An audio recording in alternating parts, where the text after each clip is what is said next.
పెట్టారు. ఆ చర్చికి ఎదురుగా ఒక 30 మీటర్ల దూరంలో ఒక పెద్ద గొంతు తవ్వుతున్నారు. అడిగాను, చర్చికి ఎదురుగా గొంతు ఎందుకన్నా అంటే, అది బెతెస్దా అనే కోనేరు. ఏంటంట? ఏం తవ్వుతున్నారు? బెతెస్దా అనే కోనేరు తవ్వుతున్నారు. ఎందుకన్నా అంటే, అందులో దిగితే స్వస్థత వస్తుంది. బెతెస్దా అనే కోనేరు ఫెయిల్ అయింది కాబట్టి యేసుప్రభు వచ్చాడు అక్కడికి. 38 సంవత్సరాల నుంచి బెతెస్దా అనే కోనేరు ఫెయిల్ అయింది ఆ వ్యక్తిని బాగు చేయడంలో. అప్పుడు యేసుప్రభు వచ్చి లే అంటే లేచాడు. ఇప్పుడు కోనేరు ఎందుకు కడుతున్నాం మరలా? ఇంత కూడా బుర్ర లేనటువంటి పాస్టర్లు.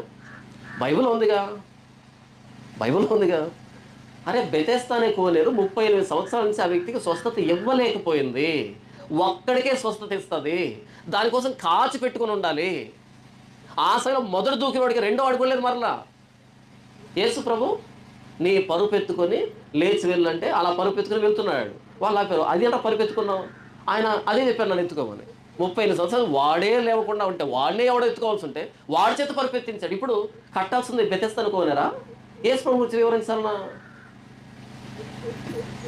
సిలువ మీద ప్రాణం పెట్టిన యేసు ప్రభు దగ్గరికి వస్తే మారు మనసు వస్తుంది. ప్రభా, నేను చేసిన పాపాలకి నీవు సిలువలో ప్రాణం పెట్టావు. నీతిమంతుడి కోసం సైతం ఒకడు ప్రాణం పెట్టడం అరుదు. అయితే పాపాత్ముని, భక్తిహీనుడిని, అన్ని విషయాలు చెడిపోయిన నా కోసం ప్రాణం పెట్టేంత ప్రేమ అక్కడ వస్తుంది మారు మనసు. ఆయన 5,000 మందికి రొట్టెలు పంచి పెట్టాడు, అక్కడ రాదు మారు మనసు. ఓహో, యేసు ప్రభు గొప్పోడు అనిపిస్తుంది తప్ప మన దాకా రాదు అది.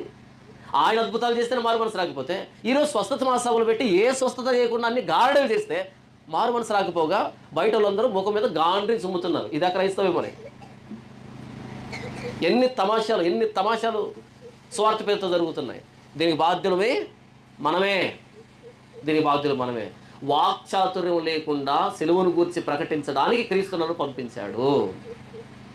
అన్అడల్టరేటెడ్ గాస్పుల్, కల్తీ లేనటువంటి సువార్త ప్రకటించడానికి నన్ను పంపించాడు.